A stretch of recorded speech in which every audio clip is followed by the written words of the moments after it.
I actually did improve quite quick. Yeah. I reckoned, you know, things just happened to work for me.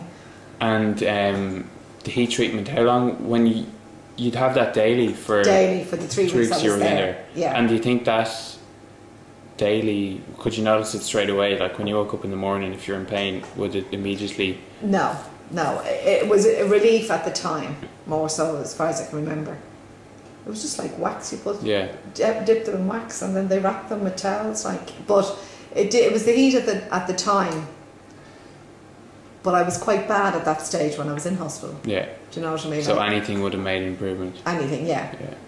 You know, it did take a few months, I think, for everything to kick in. But then I was grand then. Yeah. And what was I going to say? Treatments. I was on inflammatory tablets. For the whole. All the time. I was taking them all the time. Up until for 10 years, whatever. Yeah. Yeah. And. Or more, probably because I was on them before I went on the gall injections as well. Yeah. And I think they were called naproxen at the time. The Pons, they put me on other ones, but they didn't really work. The naproxen were the ones that seemed to work the best for me at the time. And what when you say they worked, what did they do? They ease pain and help the swelling and the inflammation and stuff like that. But yet I ended up in gall injections anyway. Yeah. So the scale, it was only helped it a bit, like. Yeah. Well, you see, I think I just got so bad. That was my next step. Yeah. Anyway. Because before I went into hospital, they were going to just inject into the joints as well. Yeah.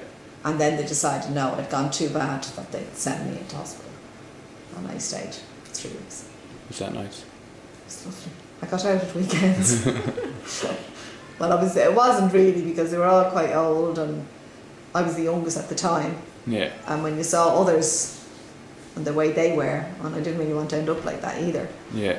But still, you saw other people worse off than yourself or not as bad, so you know. Yeah. So it was, I mean, you had your days, you know. But I what also. What were the bad days? What? What would have been a bad day like that? When you say you have your days. Just, I suppose when I was so young, like I ended up that I couldn't go out. Yeah. Because I couldn't physically do anything. And I suppose you did get a bit depressed. I mean, I wouldn't have thought at the time, but when I look back. Yeah. So it was the pain, was the main thing. Pain. Well, it'd be swelling and stiffness. Like, it'd take me ages to actually physically get out of the bed. Yeah. And then even down to washing myself, my hair, I end up getting it cut really short. So I could leave it for a few days, or I'd go to the hairdresser. Maybe. I just couldn't do anything, you know. Like little subtleties or something. I know you said it took you ages to do things and stuff. But well, the main thing was I was at home and I'd nothing to think about or worry about or anything like that.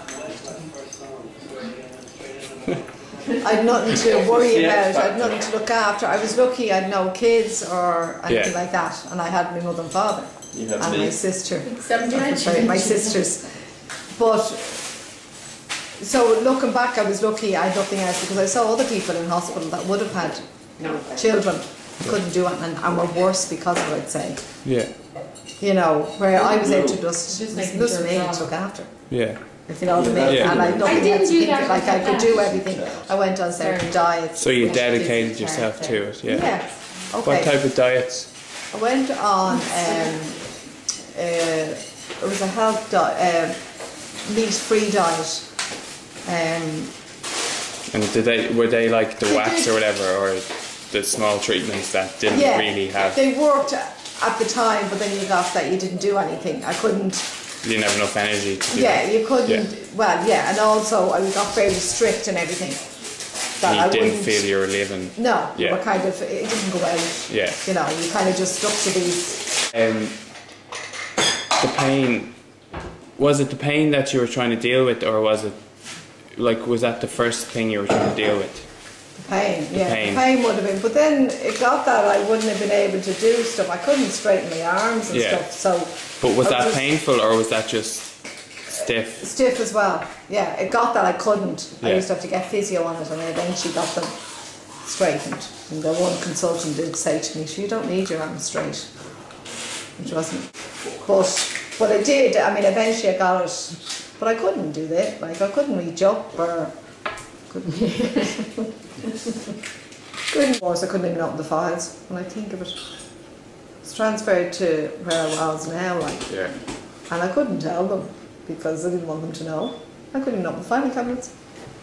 How did you manage? Well, I get eventually open. You were transferred though because of it, were you? Yeah, but they wouldn't have known. Oh, right. Who knew him? Or? They eventually knew because I ended up in hospital. Okay. But I wouldn't say they knew what was wrong with me. Really, because they didn't know me. Okay, Tom did. Emily rang Tom, my boss. Because I'd be in a couple of weeks and then I'd be off again. Because every few weeks I was off and then I was off for months. And I ended up in hospital.